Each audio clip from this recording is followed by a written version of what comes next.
been wrong and you suddenly realize, you know, like, because all her arguments are right about vegetarianism. Like, she'll go like, how can you kill an animal where you can get the same from the grass of the field? It makes no sense. And then I go, I like pork. So, of course she's right, and I'm wrong.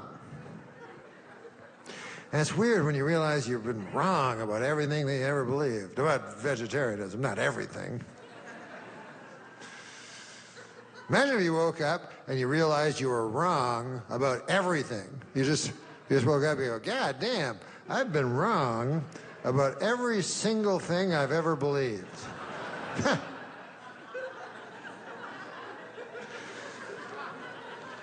Then it's time to go down to the rope store, in my opinion, because it's not going to get better, you know. Go to the rope store. That's my suggestion to you. And get a hunk of rope about this big. And then go to the rickety stool store.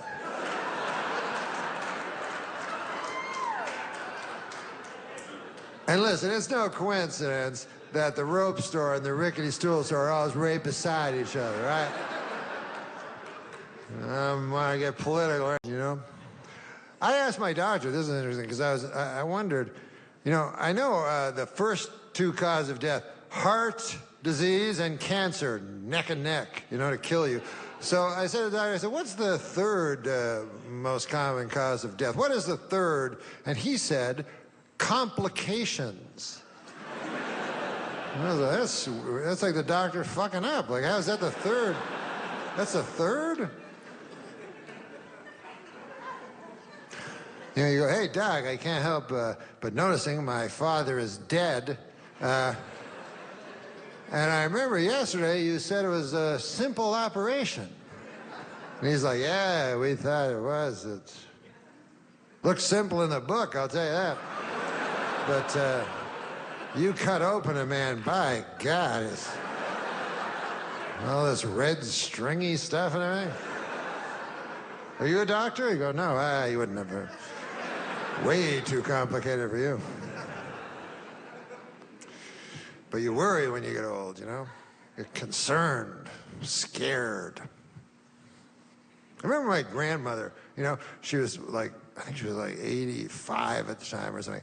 And I looked at her, she was sitting on a chair. I said, hey, Grandma, she had a bruise, right? And I went from her wrist all the way up her arm right to her shoulder. A big bruise, purple, green, and yellow.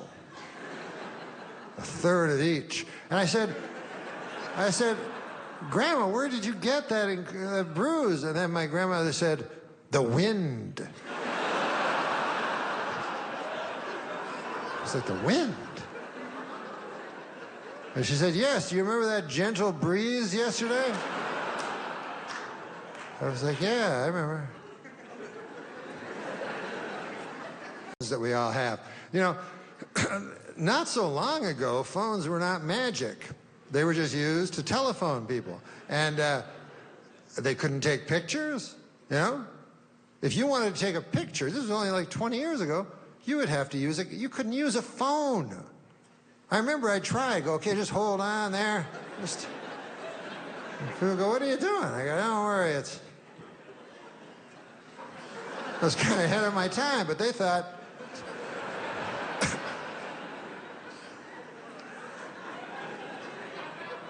no, you had to use a camera, and then you would put film in the camera, and then you would go to a photo mat. It was wonderful, and you'd give it to this old man, and he'd go behind some beads and stuff, you know? And then you go, when am I going to see them pictures? And you go, and then you go, I'll phone you every couple of weeks. How'd that be? And then one day you got the news. Your pictures were ready. And so you brought your whole family and you all showed up and you got that envelope. It was wonderful. And you opened that seal, you know, and then there were the pictures, a whole handful. Like you go, hey, look at this. It's a picture of Aunt Ida, but her eyes are red like the devil. Maybe Aunt Ida's the devil. Hey, look at this. It's a picture of my dog, but I put a hat and glasses on it so it looked like a person. Still looks kind of like a dog a little bit. Hey, look, it's a picture of you. But look at your jacket and your hair. Ah! Look at the way you used to dress. Ah! Remember that hair? So you needed that time for the picture to make any sense or have any resonance. You know, nowadays you go, hey, would you like to see a picture of you standing right where you are 1 second ago? I got one here. Your hair is identical. Guess it would be, huh?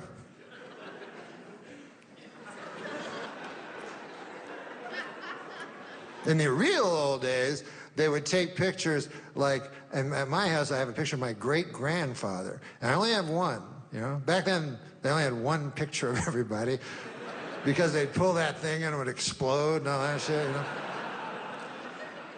And it was just nobody was happy because it took so long to get your picture taken. And so it's just my great-grandfather going, how long is this gonna take, Sarah? Anything like that, but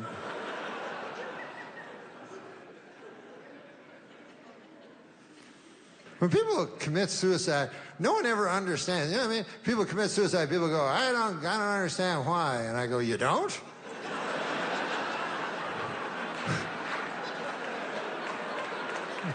Where, you live in a cotton candy house or something? What the fuck? You don't know about life? How it only disappoints and gets worse and worse until it ends in a catastrophe? What the fuck? There's two reasons guys will hang themselves from the neck. One is, like we said, to escape this worthless masquerade of a life we pretend we have.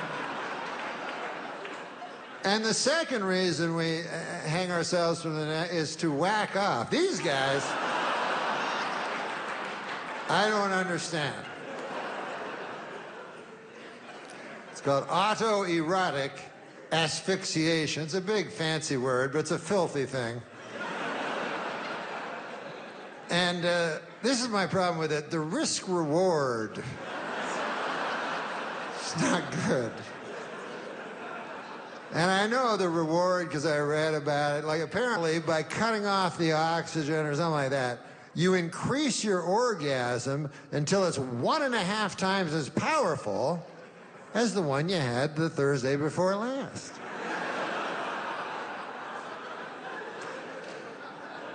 But is that really that important? I mean, we have a lot of things in this country. It's, you know, it's raining in the forest. There's all kinds of shit we have to think about. Let alone whacking off, that's our big problem.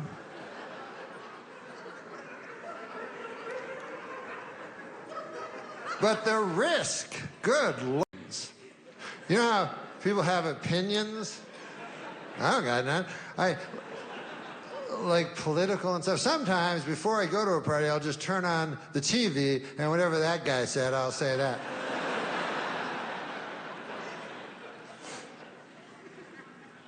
But I'm not good. Like, when I go to parties, I don't want serious discussions. I try to find somebody that's at my same level, and I'm good at it. I can, like, you know how they say guys have gaydar? They can see other gay people?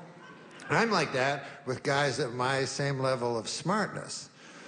Like, I can see a guy in the corner and go, I can keep up with that motherfucker right there.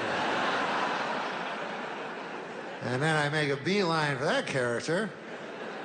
And then we talk about Jughead comics for a couple hours. Everything's fine.